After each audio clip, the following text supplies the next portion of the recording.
네, 우리 함께 예배드리고 계시는 성도님들 중 대부분 이렇게 찬찬히 살펴보니까요, 안경을 참 많이 쓰셨습니다. 네, 안경을 잘 볼 수 있도록 우리가 일반적인 눈으로 볼 수 없는 그 거리를 볼 수 있게 해주는 참 고마운 물건입니다. 그런데요, 이 물건이 때로는 참으로 불편합니다. 특히 이 코로나 시국에 얼마나 불편한지요. 마스크를 쓰고 다닐 때 김이 서릅니다. 겨울에 참 많이 고생했습니다. 김이 서려서 앞이 보이지가 않습니다.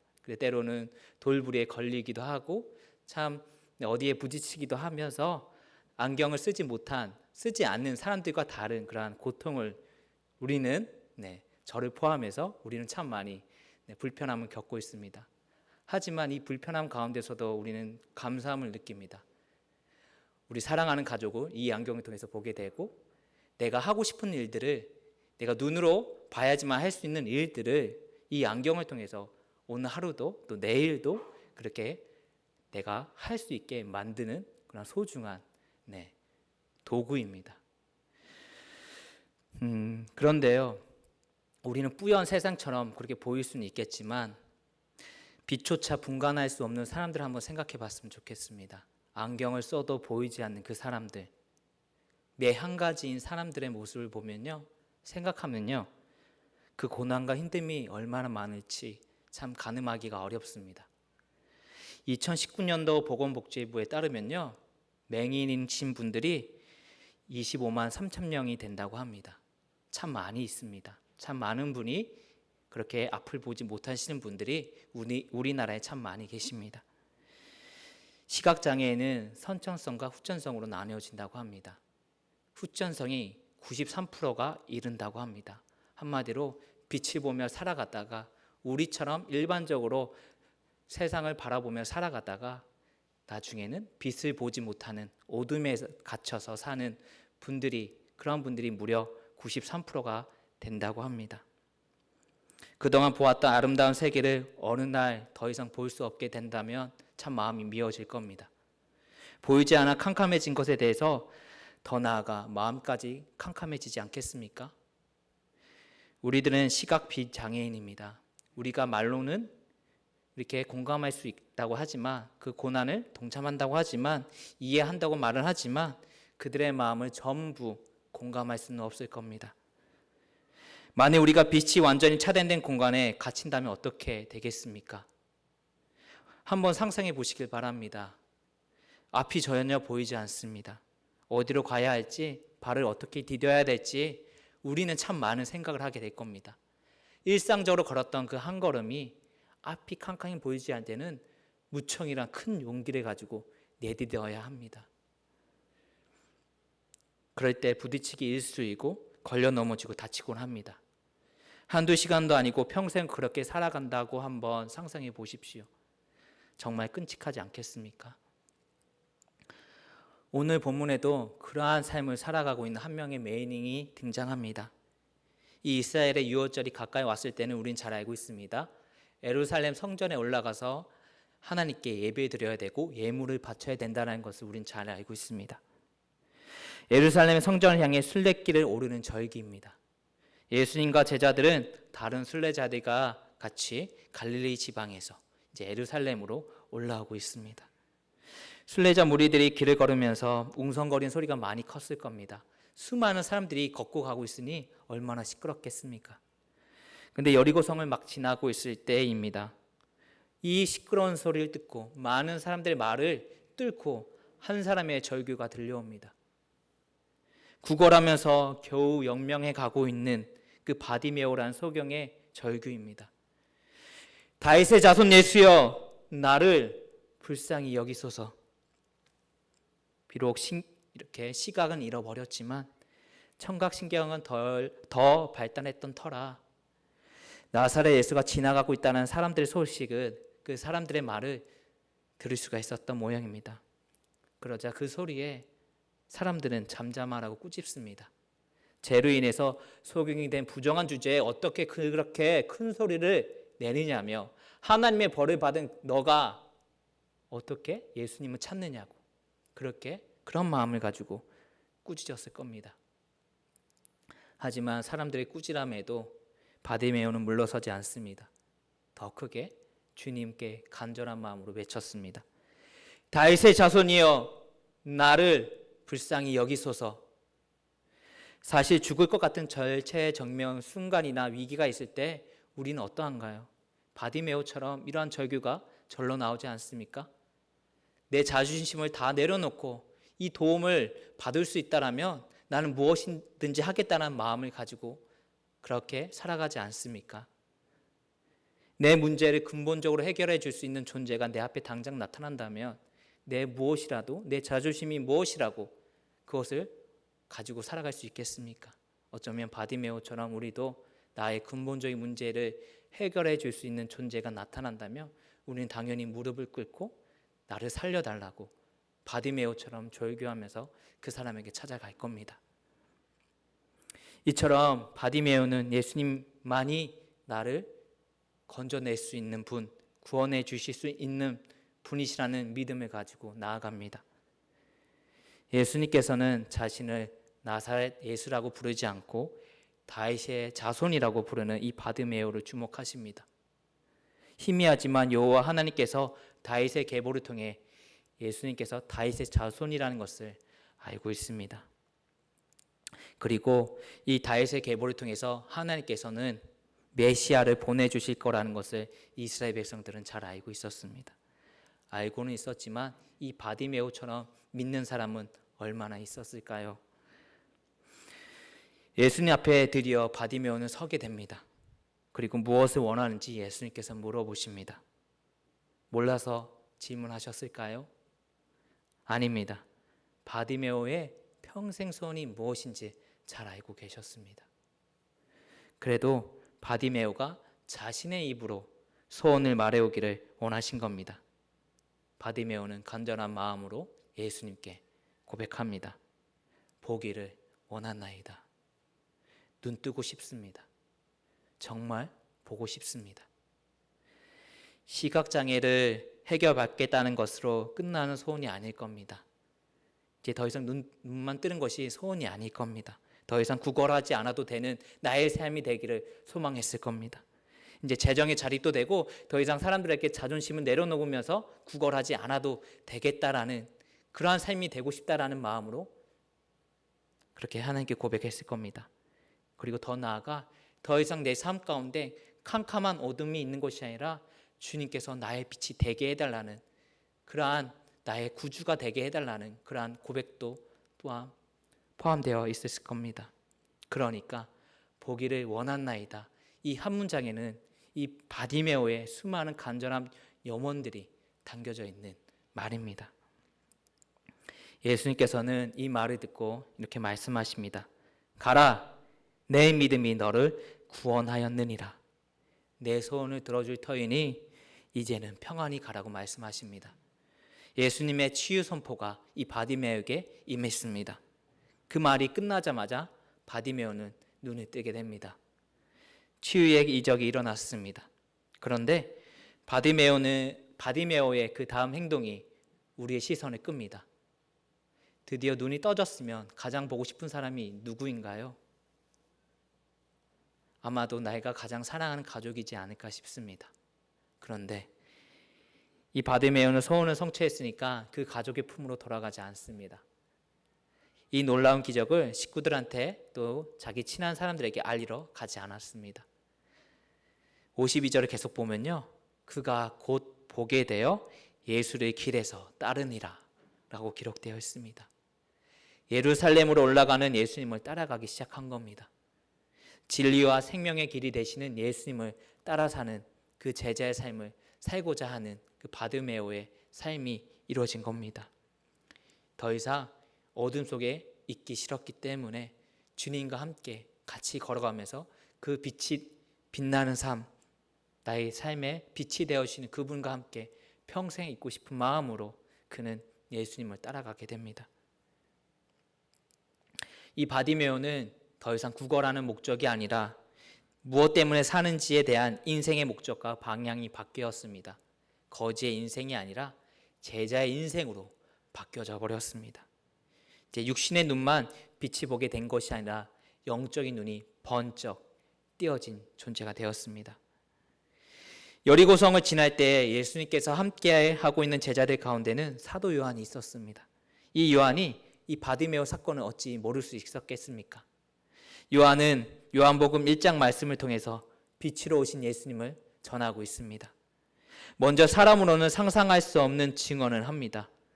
목수의 아들 나사렛 예수 군번이 태초에 있다라고 요한복음 1장 1절을 통해서 얘기하고 있습니다. 태초에 말씀이 계시니라. 이 말씀을 예수님을 빗대어 표현하고 있습니다. 이 말씀은 헬라어로 로고스입니다. 만물을 운행하는 이 지난 원리를 가리키는 것이 바로 로고스입니다. 유교에서 말하는 우리가 잘 알고 있는 도를 또 이와 같이 유사합니다. 실제로 중국어 성경은요, 태초유도라고 번역하고 있습니다. 말씀을 태초유도라고 번역하고 있습니다. 그런데 요한은 말씀을 단순히 이 지난 원리에 가리키기 위해서 사용한 것이 아닙니다. 요한이 사용한 말씀이란 용어는 인격을 가진 존재를 가리키고 있는 겁니다. 본질적으로는 창조주 하나님이라고 진술합니다. 그런데요, 3절 요한복음 1장 3절 말씀 보면요, 만물이 그로 말미암아 지은 바 되었으니 지은 것이 하나도 그가 없이는 된 것이 없느니라. 아멘. 이게 사도 요한은 이 말씀이 사람들의 빛으로 오셨다고 진술합니다. 그리고 4절에 이어서 이렇게 고백합니다. 그 안에 생명이 있었으니 이 생명은 사람들의 빛이라. 이 땅에 강림하신 성자 예수님은 사람들로 하여금 살아 움직이게 하는 생명의 빛으로 오셨다고 정의하고 있습니다. 마태복음에서도 이 선지자 이사야 예언을 통해서 주님은 빛이시다라는 것을 얘기하고 있습니다. 마태복음 4장 12절부터 16절까지 말씀인데요. 예수께서 요한이 잡혔음을 들으시고 갈릴리로 물러가셨다가 나사렛을 떠나 스불론과 납달리 지경 해변에 있는 가버움 가서 사시니 이는 선지자 이사야를 통하여 하신 말씀을 이루려 하심이라. 일러스되 스불론 땅과 납달리 땅과 요단강 저편 해변길과 이방의 갈릴리여 흑암에 앉은 백성이 큰 빛을 보았고 사망의 땅과 그늘에 앉은 자들에게 빛이 빛이었도다 하였느니라. 아멘. 이 마태복음과 제자 마태와 요한은 빛이 되신 예수님을 이렇게 기록하고 있습니다. 예수님은 참 빛으로 우리가 살아갈 수 있는 참 빛으로 우리에게 보여주시기 위해서 이 땅에 오셨습니다.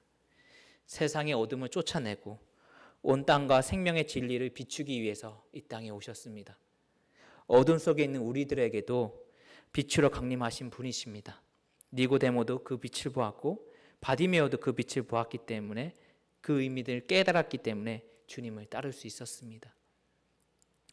문제는요, 참 이 마음으로 받아들이면 너무나도 좋을 텐데요, 사람들이 그 빛을 받아들이지 않고 거부하는 사람들이 있다는 겁니다. 요한복음 1장 9절부터 11절까지 말씀 보면요, 참 빛, 곧 세상에 와서 각 사람에게 비추는 빛이 있었나니 그가 세상에 계셨으며 세상은 그로 말미암아 지은 바 되었으되 세상이 그를 알지 못하였고 자기 땅에 오매 자기 백성이 영접하지 아니하였으나. 아멘. 지금도 예수님의 마음을 받아들이지 않는 사람이 참 많이 있습니다. 빛으로 오신 예수님을 알지 못하고 여전히 어둠 가운데 살아가고 있는 사람들이 그 시대뿐만 아니라 현대에도 우리가 살아가고 있는 이 세상에도 참 많이 있습니다. 왜 그럴까요? 사람들은 본능적으로 변화하는 것을 두려워하기 때문입니다. 변화 이후에 내 삶이 어떻게 될지에 대한 두려움이 있기 때문에 참 이 빛을, 이 복음을 받아들이기가 어려운 사람들이 존재합니다. 그런데요, 그리스도인들은요, 이 빛을 받아들인 그리스도인들은 미래에 대해 염려하지 않습니다. 예수님을 믿는 자들에게 하신 말씀이 있습니다. 요한복음 8장 12절 말씀인데요, 예수께서 또 말씀하여 이르시되 나는 세상의 빛이니 나를 따르는 자는 어둠에 다니지 아니하고 생명의 빛을 얻으리라. 아멘.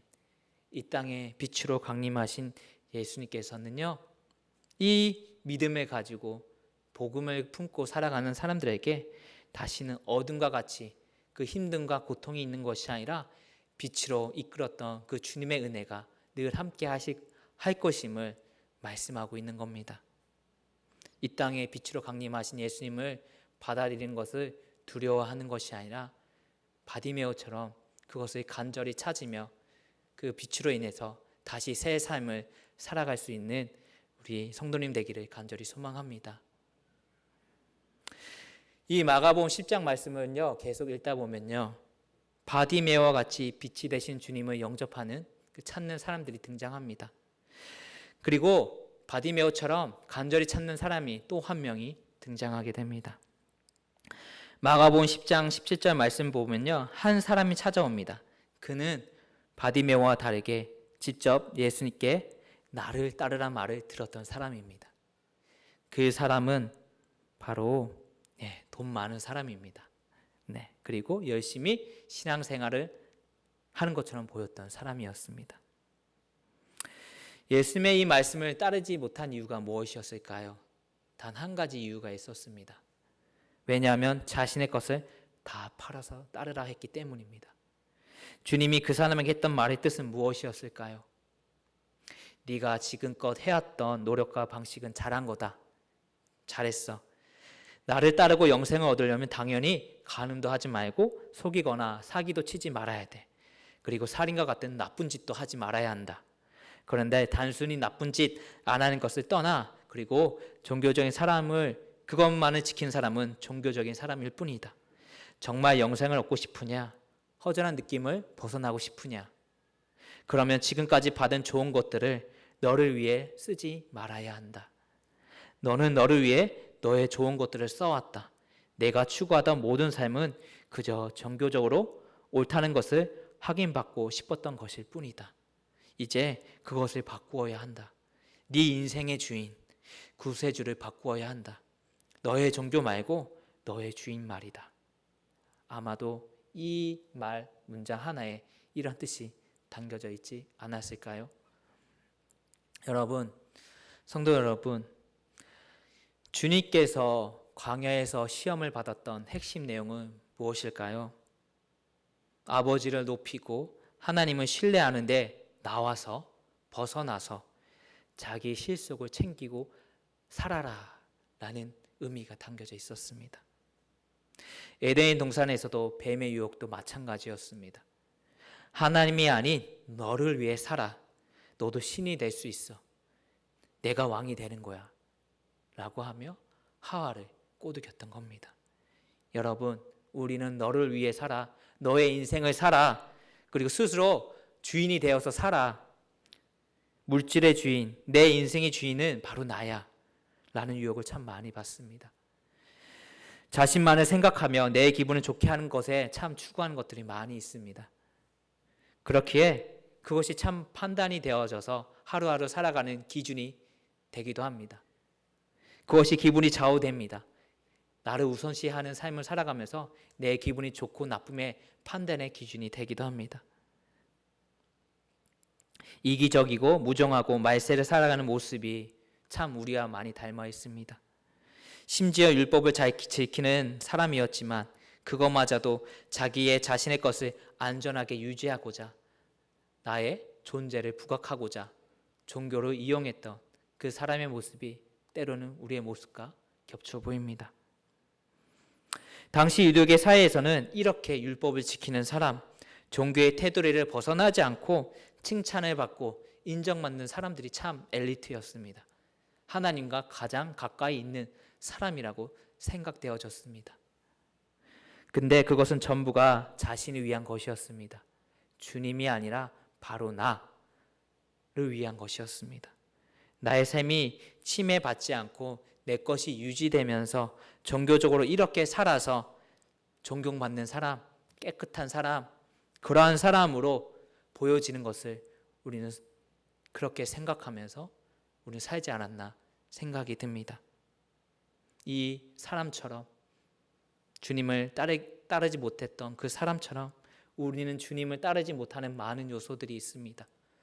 바디메오처럼 주님을 따르겠습니다. 눈이 떠져서 치유함을 받았을 때 주님을 바로 따랐던 그 모습은 우리는 참 선택하기가 어렵습니다.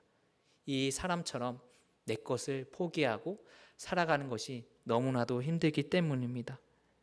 믿음으로 예수님을 따르는 것이 아니라 나를 위한 종교 생활을 하는데 이 두 개를 어떻게 다 잡을 수 있겠습니까? 십계명 첫 번째는 이렇게 기록되어 있습니다. 너는 나 외에 다른 신을 내게 두지 말지니라. 루터는 다른 모든 계명이 제1계명의 부가문일 뿐이며 제1계명이 모든 계명의 뜻을 완성하는 열쇠라고 했습니다. 루터는 첫 계명을 먼저 어기기 때문에 다른 9가지 계명을 지킬 수 없다라고 말하고 있습니다. 우리가 다른 모든 죄를 짓는 이유는 먼저 첫 번째 계명인 하나님이 우리의 하나님, 내 주님, 내 주인의 내 신이 아니기 때문에 이 9가지 계명을 지킬 수 없기 때문입니다. 내가 주인 삼은 모든 것 그것이 내려져야 할 때 우리는 바디메어와 같은 주님을 당장 따를 수 있는 삶이 될 수가 있습니다. 내가 놓치면 안 될 것 같은 내 일만의 자존심 그것을 예수님께 내려놓읍시다. 그리고 내 자존심을 유지하는 그 것들 물질적인 것들을 다 내려놓읍시다. 그것을 내려놓았을 때 진정한 주님의 그 빛을 볼 수가 있게 됩니다. 사랑하는 성도 여러분, 내 믿음이 너를 구원하였다. 주님의 말씀처럼 우리들 삶에서 그 구원이 임하기를 간절히 소망합니다. 그리고 바디메오가 눈을 뜬 것은 시력이 회복된 것도 있겠지만 깨달음을 얻은 것이기도 합니다. 주님의 은혜로 그는 무엇을 구해야 할지 잘 알았습니다. 내가 무엇을 하여 주기를 원하느냐? 라는 주님의 질문이 다가올 때 주님의 말씀을 통해 받은 그 은혜를 생각하며 주님이 뜻하는 고백을 할 수 있는 성도님 되시기를 소망합니다. 예수님은 이렇게 절박하게 마음으로 다가온 사람들을 외면하지 않으십니다. 간절히 찾는 바디메오를 불쌍히 여기시어 그의 눈을 만져주시고 곧 보게 하셨습니다. 그 회복의 역사, 주의 은혜가 우리 성도님 가운데 가득하기를 간절히 소망합니다. 바디메오처럼 주님을 따르는 삶, 그리고 주위 사람들처럼 주님의 말씀을 전하는 삶이 되어야 합니다. 바디메오가 외칠 때 외치지 말라고 꾸짖는 사람이 되는 것이 아니라 그 맹인을 부르며 이르되 안심하고 일어나라 그가 너를 부르신다 라고 말을 할 수 있는, 초대할 수 있는 우리들의 삶이 되어야 할 것입니다. 몇 주 전에 우리 교회에 어느 한 분이 찾아오셨습니다. 그분은 자신이 죽으려고 하는 생각을 가지고 있었는데 마지막으로 이 교회에 찾아왔다고 말했습니다. 그는 이제껏 살아왔던 것은 22년 전 아내가 죽기 전에 본인에게 했던 말을 지키기 위해서 살아갔다고 합니다. 잘 살고 천국에서 다시 만나자고. 그 약속을 했기 때문에 22년 동안 힘들고 또 암이 걸린 상태에서도 버티며 살아갈 수 있었다고 말했습니다. 그러나 더 이상 지치고 몸이 병들어서 그런 마음을 더 이상 포기하고 내려놓고 싶었던 그 시간에, 그리고 그 마음을 가지고 지나가는 길에 우리 교회가 보여서 찾아왔다고 얘기했습니다.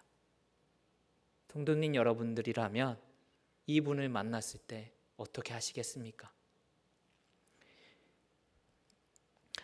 에미 드리케의 사회학자는 자살에 대해서 이렇게 정의합니다.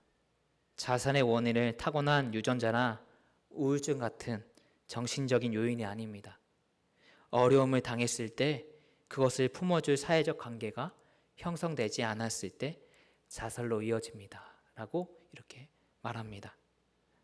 우리 그리스도인은요, 예수님처럼 생명을 살리는 사람입니다.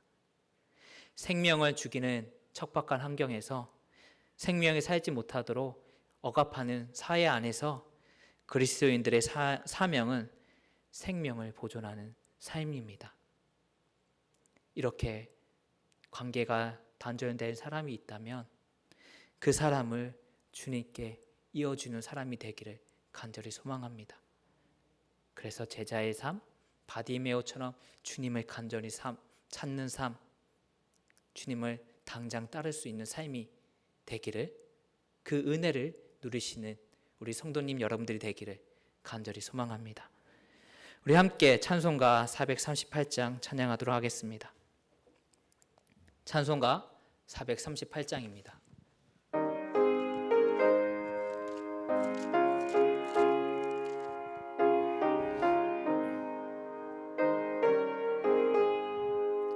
내 영혼이 은총 입어 중한 죄지 벗고 보니 슬픔 많은 이 세상도 천국으로 하도다. 할렐루야 찬양하세. 내 모든 죄 사함받고 주 예수와 동행하니 그 어디나 하늘나라. 주의 얼굴 뵙기 전에 멀리 뵈던 하늘나라. 내 맘속에 이뤄지니 날로 날로 가깝도다. 할렐루야 찬양하세.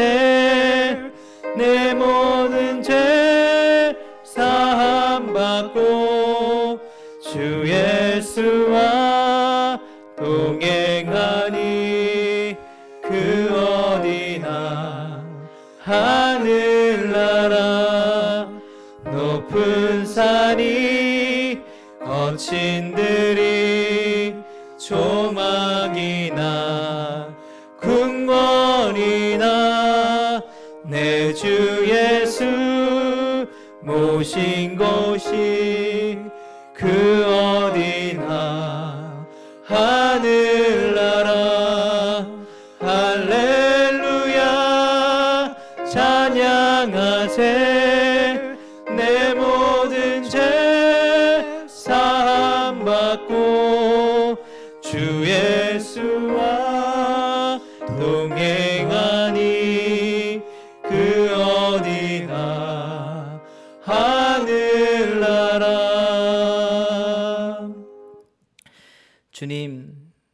주님께서는 우리에게 빛이 되어 주시기 위해 이 땅에 오셨습니다.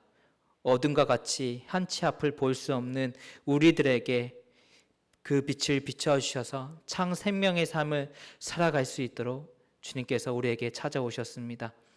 주님, 그 빛으로 우리의 삶을 비춰 주옵소서. 주님, 마음의 빛이 영적으로 병들어 있는 우리들의 마음에 주의 빛을 비춰 주옵소서. 그래서 영육간의 강건함을 우리에게 허락하여 주옵소서. 바디메오처럼 다시 회복되어져서 주님을 쫓는 삶, 주님을 따라가는 삶이 되게 하여 주옵소서. 주님, 그러한 삶을 살고자 합니다. 그렇지만 예배당을 벗어나서 또 집에 돌아가서 또 내일 하루를 살아가면서 주님, 참 그 결단한 것들을 이루어 나가기가 참으로 어렵습니다. 주님, 우리들의 마음을 지켜주옵소서. 그래서 주님, 우리들의 마음이 주님의 빛으로 늘 가득 차서 주님, 그 어떤 것보다도 더 소중하고 귀한 것이 없음을 늘 깨닫게 하여 주옵소서. 그것으로 인해서 저희들이 빛이 된 삶, 제자의 삶을 살아가게 하여 주옵소서. 주님께서 우리를 회복시켜 주었던 그 은혜를 나눠줄 수 있는 삶이 되기를 간절히 소망합니다. 주님의 빛이 필요한 사람들에게 나눠줄 수 있는 삶, 다가가는 삶, 같이 마음을 애통하는 삶을 살아갈 수 있는 저희들이 되게 하여 주옵소서. 우리의 작은 신음에서도 들어 응답하셨던 주님처럼 우리 주위의 삶에서도 그러한 사람이 있다면 같이 기도해주고 그 사람의 마음을 공감해주고 아파해 줄 수 있는 그러한 삶이 되게 하여 주옵소서. 주님께서 기뻐하는 삶, 주님의 사랑과 은혜가 늘 풍성히 열매 맺는 삶이 되어질 수 있도록 주님, 우리에게 늘 성령의 은혜를 베풀어 주옵소서. 우리를 사랑하시고 구원하신 예수님의 이름으로 기도드렸습니다. 아멘.